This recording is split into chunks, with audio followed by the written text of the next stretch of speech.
Welcome to another episode of Hustle Basketball Talk. I'm joined today by professional guard Justin Turner. Justin, thank you so much for being a part of the show. Thanks for having me, man. I appreciate it. Of course, man. Growing up in Detroit, what was the basketball scene like for you, and at what age did you really fall in love with the game? Yeah. Um, I want to say about 5 years old, pretty Yeah. early age to me. The basketball scene was pretty huge. I grew up going to a small school, but I had an older brother that we were 11 years apart. So he played actually varsity high school basketball when Okay. I was probably very young. So it was just something that I kind of grew to naturally seeing him play. Yeah. It made me want to play.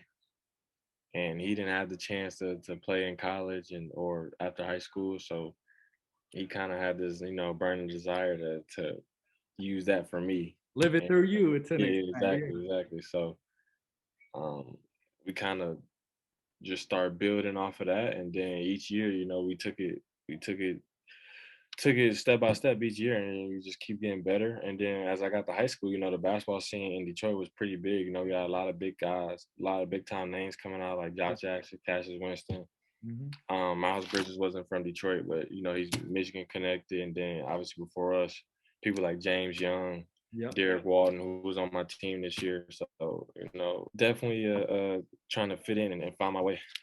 Absolutely, man. And then, as you progressed in your career, become a Division I prospect, and then what was the recruiting process like for you coming out of high school, and then ultimately deciding upon Bowling Green State University in the MAC conference? Yeah, the recruiting process it started off pretty fast. Ultimately it was a roller coaster for me Yeah. because it started off so quick, and I probably got about, I want to say, 10 plus offers within the first 2 weeks. Back then, I remember it was like there was like a certain point where you get an offer. I think it started like like as a sophomore or a certain Yeah. age or wherever Like your birthday 15 or was. something like that. Yeah, exactly. Yeah.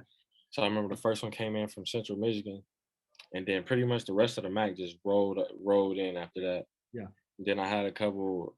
I think I had an offer from like Louisiana Tech and a couple more mid-major plus type schools. Mhm. So then going into my junior year, I started flirting with more high majors a little bit, but there was just certain situations that didn't really work out as well with my AU team, and I ended up not playing as much that last summer circuit. So I think a lot of questions were unanswered about me as far as the high major. I think there was two big ones. Was like, what position is he? Is he a point guard? Is he a shooting guard? Yeah. And then it was like the athleticism part. So those were like some hiccups that we kind of had to fight through. But ultimately, I kind of restarted after that last senior circuit. I kind of started a recruiting process all over again. Bowling Green kind of happened to be there at the right time. Yeah. It all made sense. They was close to home. They originally was there from the beginning. They stuck through the whole thing and stayed Yeah. with me, stayed in contact, and kept a pretty balanced relationship. So it ended up working out really, really well. Yeah, absolutely, man. And then you land there. You end up having a terrific career there, finished as the school's all time leading scorer, over 2,000 career points. What was your experience there like? Going in as a freshman, not really knowing what to expect, and then, Right. having the career you did. Yeah. No, it was crazy. I just remember my freshman year, we weren't that good. We were probably, they were always kind of just subpar. It was about, we finished the season 15-15, 14-14. Yeah. And then I remember getting there, and I remember we was at the game, and I was just like, man, this game is weak right now, basically. Yeah, the energy and stuff. Yeah, it wasn't nobody in the crowd, bro. It was just boring. And I remember talking to one of my teammates. He was actually a senior on his way out. He didn't really care because they were just average. Yeah. And I was just like, bro, like basketball's supposed to be entertaining, dog. It's supposed to be fun. Yeah. And this is not fun, basically. So, but it was pretty ironic that by my junior senior year, we end up selling out pretty much all the games. Yeah. Created a really good atmosphere. Obviously, COVID kind of hurt and put a stunt to that, but for the most part, I feel like we did it justice and tried to do the best to get Bowling Green basketball back to where they were at one Oh, point. absolutely, man. Yeah, absolutely. And yeah, like you said, it was exciting and stuff. And you even dealt with the COVID hiccup, but y'all Yeah, still battled through that. So yeah. that's awesome, man. And then transitioning, from that terrific college career you had to your pro career, You end up playing summer league with the San Antonio Spurs team, Yeah. drafted fourth overall by the Westchester Knicks, and ultimately ended up playing your first professional season back home in Detroit with the Motor Right. City Crews. That kind of G League, going to different teams and stuff in your first Right. year. Yeah. No, I think it was really good. I think it was really good for my overall career, especially as I keep growing and down the line. As you started off with the Spurs, as I started off with the Spurs, that was my first time playing professional basketball, Yeah, and the fact that I was like out there actually playing, like especially like I think one of my boys kind of put it in perspective for me, like as being an undrafted rookie and actually getting real burn because I was backing up Trey Jones at the time at yeah, the PG spot. So I think, as that went on, I got better. Obviously, as we practiced and worked out and played the games because we had we went to Utah too with San Antonio. So I uh-huh, played more than most of the teams because some people just went to Vegas. yeah, So I think soaking up as much as I can, and then going in getting selected by New York fourth was a high for us. And yeah, then I think I learned there too. That was my first time going to a pro training camp. For the 3 weeks that I was there, and then ended up coming back to Detroit and think it was also really good. I came to a unique situation. I came to a top five team.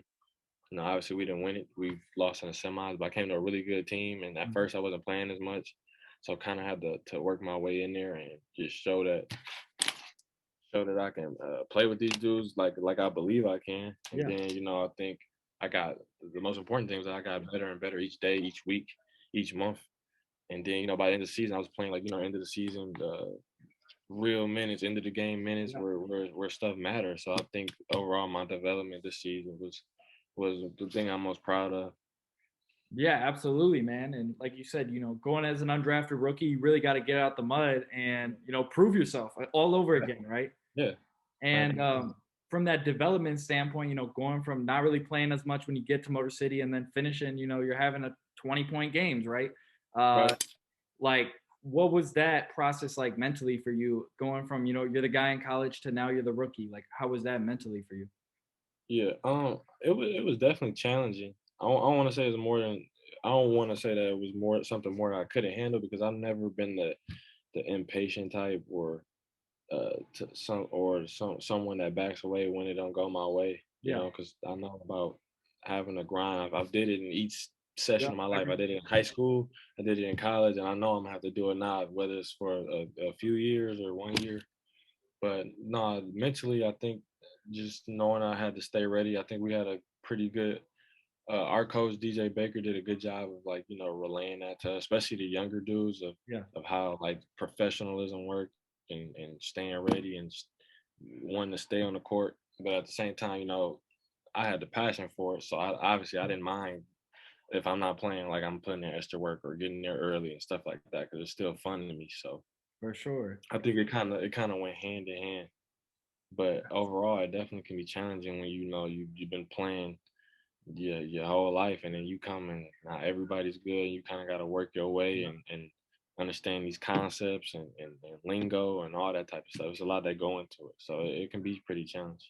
Yeah, definitely, man. But that's great that you all finished, you and the team, right? Finished the year on a positive note, and then Yeah, going into year two now. What do you feel is your greatest strength, and what you feel you could bring to a team, whether it's with Motor City, an NBA team, or any pro team, right next year? yeah. I feel like my greatest strength is always gonna be scoring. I Yeah. think I just do that in the most natural way. Obviously, when you go to different levels, you gotta learn how to do it within certain stuff.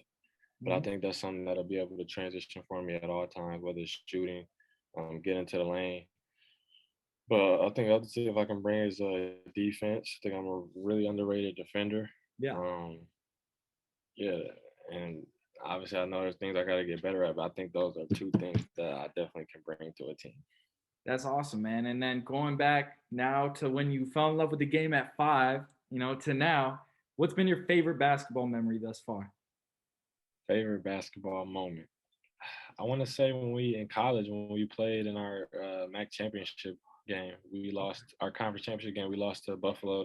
That was the year they was ranked like 14th, but Yeah. It was just kind of surreal because the season before that we lost in the first round. Then the next season we was in the conference championship game trying to make our conference a two bid league. So we both because we would have got in, Buffalo would have got in. I just Yeah. remember being on the court at the Cavs arena, like, man, we finally here, and we was 3 minutes away from winning that game. But that's a whole different story. So that's Yeah. probably my most memorable basketball moment. That's awesome, man. And yeah, that's just how college basketball goes sometimes, man. You're right there, and Exactly. one little play Exactly. could change it all, man. That's Right. really it. And then off the court now, who are you off the court? What's your interest when you're not playing basketball? Yeah, man. I pretty much, especially this year, because I found out all the free time we have. Yeah. So I watch a lot of movies.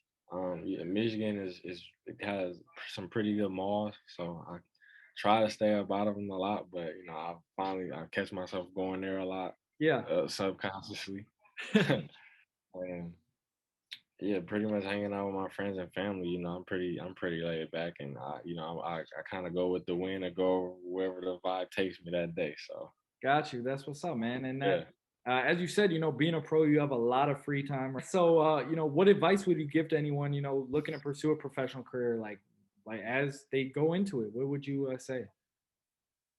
Yeah, I think my advice is pretty simple. It's cliche, but really just be where your feet are. I think so many times people looking at everybody route and looking at where other people are and think they should be there. And really just got to be where you are and really give it 100% of where you at that day and obviously make it clear where you're trying to get to. I think obviously if you keep working, stay the course and just stay focused. I think things will turn up for you. So that's pretty much when you're trying to. That's my advice for someone going and wanting to be a professional basketball player. Absolutely, man. You gotta be present, if you wanna, enjoy it, right? That's Exactly. half of it right there. And Exactly. then my last question for you, I like to end the show with, what's your why? What's your motivation every day to be the best person you could be? Man, my wise for you said person. Yeah, person, basketball player, just in general. What's your why? What keeps you going? Yeah, man, I think I got a couple. I think Yeah. my family is obviously one, especially now. It's been even more clear now because I see them all the time. So if I get frustrated, I come here and I see them. I'm like, all right, yeah, I Yeah. remember why I get motivated real easy. Myself because I know how much I still got to grow and Yeah. develop as a player and a person, Hmm. and then just my passion, like how much I love what I do. Yeah. The fact that it's my job now, and I think this year I really developed a sense of gratitude, especially being in Detroit. Because I remember when I was in New York, I would just go to practice and didn't really have much to do because obviously I was new to the city and granted things like that. But Yeah. now that I'm home, I was going to my high school coach practices, his games, all the Michigan high school tournaments that go on. So the level of gratitude I had this year was off the charts. So those have been my whys. That's awesome, man. That's a great why right there. And that's Yeah, also just nice for you to be able to be back home your first year as a pro, man. That's special. exactly, That's exactly. real special. Well, Justin, it's been a pleasure having you on the show, man. Really appreciate your time. Yes, sir. Appreciate it, Andrew. Appreciate it, bro. Of course, man.